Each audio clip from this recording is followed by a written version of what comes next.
time, Kim. Is that? Oh, the questions are coming from off camera? Yeah, so Okay. try to repeat the question in your answers. Okay. You're not going to hear me. Okay. So try what? To repeat the questions. Oh, okay, right. All right, so just tell us, now that you're in a better state, kind of how you guys got together. We got together in typing class in, I guess, 1984. Went to high school together. We were in 8th grade and had the same typing class together and started making music together. And what kind of music were you listening at that time? Mostly, punk rock, stuff like that. A lot of really, embarrassing music now, also. A lot of new waves, Yeah. Pretty big into like OMD and stuff like that. I was mainly new wave back in, I was way into it. And did you both play guitar then? No, actually, I had a drum set and then it was just, it took us a few years into Ween to figure out how to play it all. Yeah. I had a guitar and then I tried to take a lesson and I was bad at it, so I destroyed it, and then maybe about 6 years later I started again and then I kept it up. Okay. So where did you record the new record? We recorded it in Pennington, New Jersey, in an industrial park, and we just rented a space. I think it was what was it? One of those telephone service places where they. Yeah, some kind of telemarketing thing. Yeah. Just imagine with like a bunch of dividers with people on the phone. Right. So there's all kinds of phone jacks all over the wall, and we just went in and put all of our, plopped our equipment down and plugged it in and started recording. And how long did it take? It took about 10 minutes before we got our first noise complaint, and then it took about 8 months before we got evicted. Now we don't have a studio again. You use a lot of your band's money, so you actually own your own equipment now, or you have your own studio? Yeah. Something like that. Yeah, we have it all in boxes right now, but we have one. Nobody will house us. So you got to use a little bit more high-tech equipment, I guess, for this record because of that, right? Well, we got to buy a little bit of high-tech equipment. We sort of figured out how to use it while we were making the record, Was that different from the way you recorded in the past? Yeah. Yeah, it was, definitely. We're used to recording with 4 tracks, and it's really easy, and now you work with a 36-track board or something, or it's a little more difficult, but it sounds a lot better, and that's great. We want the best sound we can get. Was it fun playing around with all that? Yeah, we just stayed drunk pretty much the whole time, actually, while we made the record. Brandy. Can you talk about I read an article where you used a whammy pedal for more than just guitar. Not that I really know. Yeah, well, any good effect, you can run anything through it, We do that a lot. We'll put, drums through the wah-wah pedal or whatever. So talk a little bit about the new lineup. Well, we've got Andrew Weiss. He left the Rollins band, and we've been friends for years and years playing together. So he hopped on the crew, and we've got Claude Coleman, who you saw today, who's drumming for us. So we've been on, I guess, 2 tours now with the lineup, and it's just getting better and better. Yeah, just after Pure Guava, we decided we wanted to go for, we wanted to become the Grateful Dead, because Jerry is going to die someday, and somebody's going to have to take their place, and we figure that we're the best men for the job, instead of like the Spin Doctors or somebody like that. I mean, that was our logic, really. Do you think you have more freedom when you're playing live with having 4 people as opposed to 2? Yeah, it's all about freedom, pretty much. Totally. Okay. I think if somebody was listening to your record and or actually any of your records, and not knowing that it was you or that it was a band, they could easily think it was like a compilation of some sort. Yeah. Do that purposely? Make your sense? No, I can see why people would say that. I mean, it sounds like Ween to us, but that's good. There's something for everybody, So you don't intentionally say I want to. No, we're not trying to do that, but. Okay. How do you generally put your songs together? Because you both write the lyrics, right?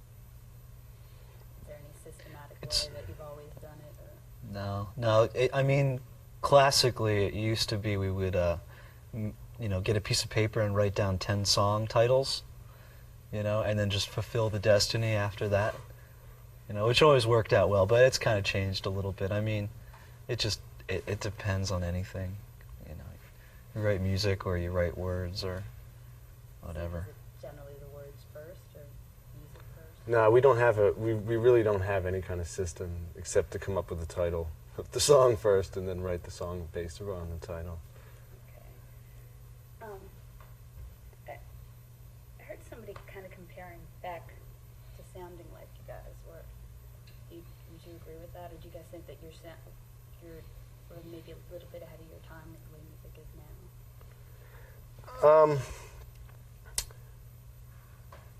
Well, I don't know where to start on that. I don't think we like the Beck record a lot, but I don't think he's trying to cop anything from us. But he did a lot of his record on the 4-track, and and he controls the speed of the tape a lot. I mean, maybe that's why they think so, but I don't know if we're ahead of our time or not. I don't know.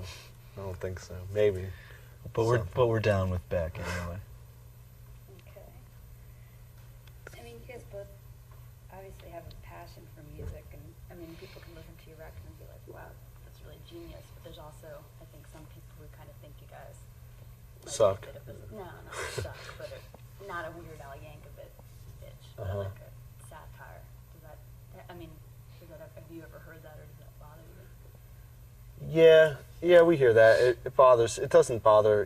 Eventually you read enough things about yourself that piss you off, and then it stops. Then it doesn't bother you anymore, I guess. No, we're just trying to make good music. We're not trying to make fun of good music. We're just trying to make good songs. That's it. I mean, that's as deep as it gets, really. Yeah, I mean, pretty much if we sound like anyone in particular, it's because we appreciate them so much, and we've been listening to them so much that you can't help but be influenced. So. The Voodoo Lady video, what was it like making that? You said you were being underwater for so long. How long did it take to do it? Where did you shoot it? It didn't take, the Voodoo Lady video didn't take very long. It only took a couple days, but it was just really funny. I mean, we got to LA, and then they take us to a swimming pool where there's scuba instructors all around. And they attach these lead weights to our feet, and they teach us how to scuba dive pretty much in about 5 minutes. So we were both just weighted underwater, under 10 feet of water, singing, or he was playing his guitar, and behind us we'd have a scuba guy with a respirator. So as soon as we ran out of air, the guy would come with the respirator and we'd breathe, and we'd let it out again, and then we'd play. So we both stayed under the pool for, must have been an hour and a half. It sucked, I think. It was, sucked. yeah, it was scary. I hated it. I had a rotten time. I can imagine. Yeah, it was horrible. Roman is really into the natural effect thing, which is cool, So everything is grassroots.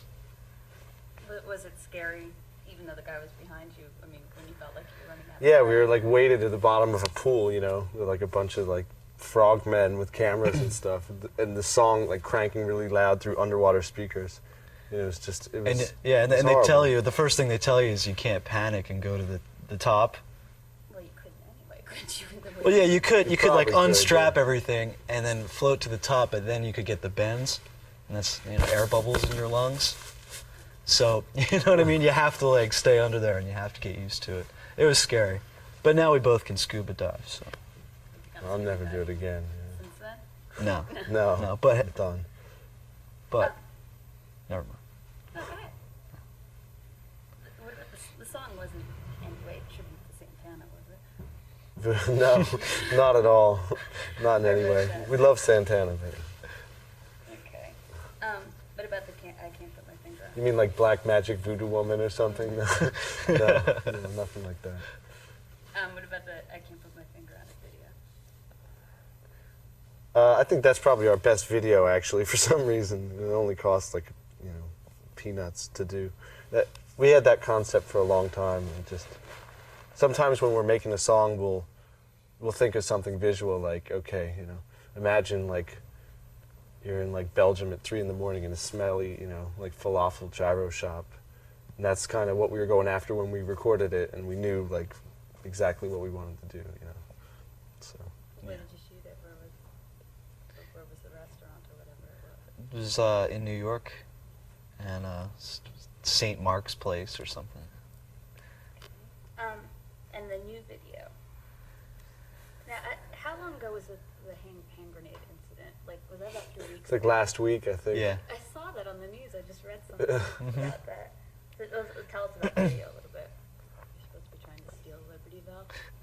It's going to be more of like a...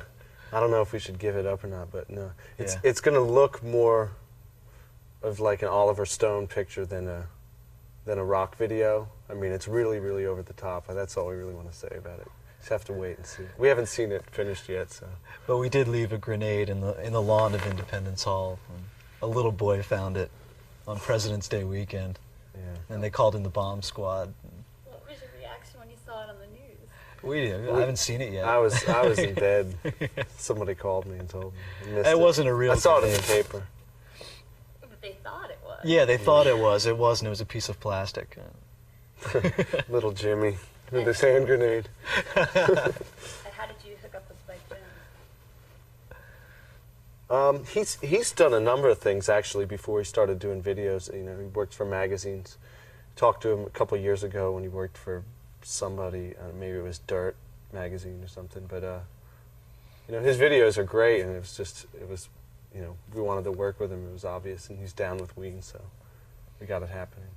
And Mike D remixed the audio only for the video, though? Remixed the song for the video? No, he just did a remix of it. It's on the single. Yeah, it's the album version that is in the video. Okay. Do you guys like making videos?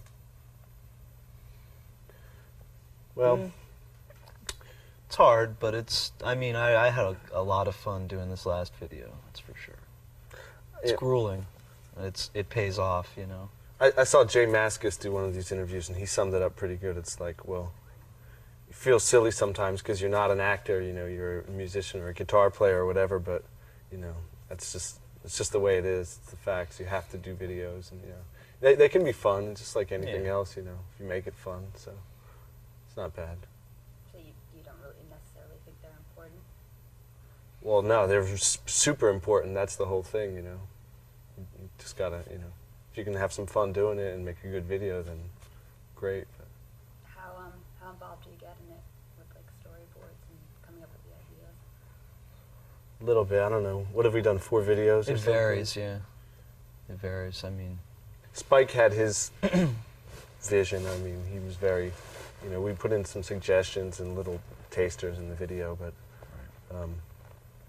that's what's so strange about it. When you're making a record, even if you have a producer, you're right there and you're sort of listening to what's going on, and you can see where it's going or not. With the video, you're putting your trust in the director, and you're not behind the camera. You don't know what's going on, and then somebody mails it to you, and you watch it, and then it's done. So. Did you read through a lot of treatments from different directors and pick the ones you like, or give them an idea that you for like 1 or 2 of the videos, we had treatments written up, but not for this one. Okay. What about the album cover? What made you decide to use the midsection of a woman like that? Well, we came up with the belt first, and then we basically just needed somebody to put it on. So we brainstormed and came up with the midsection of a woman. You didn't want to show her face? I don't know. Didn't think about it, Yeah. really. It just, And you were bummed you didn't get to meet her? actress. You know, I don't know. I heard somebody just read an interview with her or something. Like they interviewed her and she talked about it, but I'd be interested to hear what she said. No, we've never met her at all. We'll meet someday. If you saw her whole face, it would detract from the belt, you know. Basically, that's we really just lie. We just wanted to see the belt, you know. What about your emblem or your symbol? Is that actually supposed to be Bugnish? Is that what? Yeah, that is the Yeah. Bugnish. Yeah. Will you talk about Bugnish? No, we don't ever talk about the Bugnish. Never. Never. Okay. The last time when we talked to you, you told us that the people that come to your shows are ultimate losers. It's gotten considerably worse, actually, since then. Yeah. Can you elaborate It's real on rough that? right now. Yeah, it's a bad time. You don't even want to ask us about that right now. We Slacking. started working on it though a little bit. We like give them big glasses of tequila and all. You know. The whole audience. Yeah. We try and get everybody. You know. It's an expensive habit God. to have. So, were you a big John Candy fan? Pretty big John Candy fan. Yeah. Yeah, big appreciation for the candy. Were you bummed when he died? Is that why you dedicated the record to him? Yeah, definitely. A guy from an autograph shop down in New Hope, like Walls of Fame or something it's called, just gave me he gave us autographed John Candy pictures in exchange for Ween stuff for his daughter. It's pretty cool. Yeah. So we both have these like beautiful color 8.5 by 11s autographed by John Candy. What did you think when you saw Push the Little Daisies on Beavis and Butthead? It was actually on one of the first episodes, so I mean, we're both cable junkies, you know, we both sit on the couch and watch, you know, I watch Beavis and Butthead almost every night, so now I'm really into it. I'm really proud, actually, that we're on it. But Yeah. at the time, I mean, it was on, like, one of the first few ones, and I didn't understand the show at all when I first saw it, you know, but we're into it. We're totally into it. Yeah, it's a great compliment. And you're not living. Can you talk about what New Hope is like a little bit? New Hope is it's where George Washington crossed the Delaware, pretty much, and so it's real colonial, and it's a small tourist town. It's real pretty. It's right on the river. And what was it like growing up there making music? There's not a lot of places except for John and Peter's. There's not a lot of places to play there. No, there's nowhere to play in New Hope. It's blues. Like if you play blues or if you're in a bad cover band, you can play in New Hope, but you know. Or we play John and Peter's, but we drink there also, so it's pretty. Recently we played John and Peters. We started to play. But it's great. I mean, classically there's always been kids that hang out on the church steps. You know, there's this big church in the middle of town, and kids hang out and play their guitars or sing or do it, you know, do the bohemian thing. So that's always fun to. What made you decide to stay there when you started? There's just never been a time to leave. I mean, neither of us have the instinct to move to, or we don't have that longing to live in New York or Los Angeles or someplace like that. I mean, where we are, we're close enough where we can get in here into New York if we need to be here. But you know, we've got the river. You know, we've got a boat. We go fishing out there. It's just cool. There's never been, you know, might move away for a summer or something like that, but. We've gotten to tour all over the country, you know, to check out different places, and our area pretty much wins out. One of you used to live in Philadelphia, right? He was born in Philly. Yeah. Yeah. Is that you still have friends there? Where did the Freedom 76? Yeah, I mean, yeah, you know, yeah, my family still is in Philly, and you know, it's just my city. You know, if someone was to have their city that they love, for me, it would be Philadelphia. Is it true? Is that true that Mannequin was filmed in Woolworths? No, that's wrong. Wanamaker's. Wanamaker's. I knew Yeah. it. I don't remember what the store was. Wanamaker's has too many syllables, though, so we couldn't use When it. I was reading the lyrics, I was Misinformation. Yeah. Yeah. Misinformation's very important to Ween. We lie a lot, actually. So what are your tour plans now? Are you finished touring? No, we're about to go to Europe for a couple weeks, and then we come home, and then we go to Australia, and then we're going to tour America for a second time, I think, in like May, June, maybe July, I'm not sure. And then who knows, you know, you can't really plan too far ahead because, you know, everything's always subject to change, so. We're doing a lot of tour. We've been touring since October, Yeah. you know, and we'll be touring until the summer. Great. Can you guys do some IDs for us? Yeah. Yeah. I don't know if they have it in prompt or not yet, but the 120 I did. Okay. Just What, right what now. should we say? Say your names, that you're from Ween and you're watching 120 minutes on MTV. Okay. Hi, I'm Gene Ween from the band Ween, I'm Dean Ween. I'm also in the band. and you know you're watching 120 minutes on MTV. Okay, so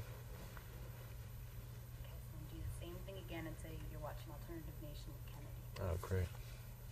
All right, you kick. Hi, I'm Gene Ween. And I am Dean Ween, and you're watching Alternative Nation with Kennedy. Okay. And I think they have the, I think Rick typed in the... Oh, yeah. You- Ni hao wasa. JJ, Sokan, MTV. Are we putting these on separate reels? Is that correct? So we gotta stop these reels. Oh, okay. Are these like, is this phonetically how, is it like Yeah. jai jai? Jai?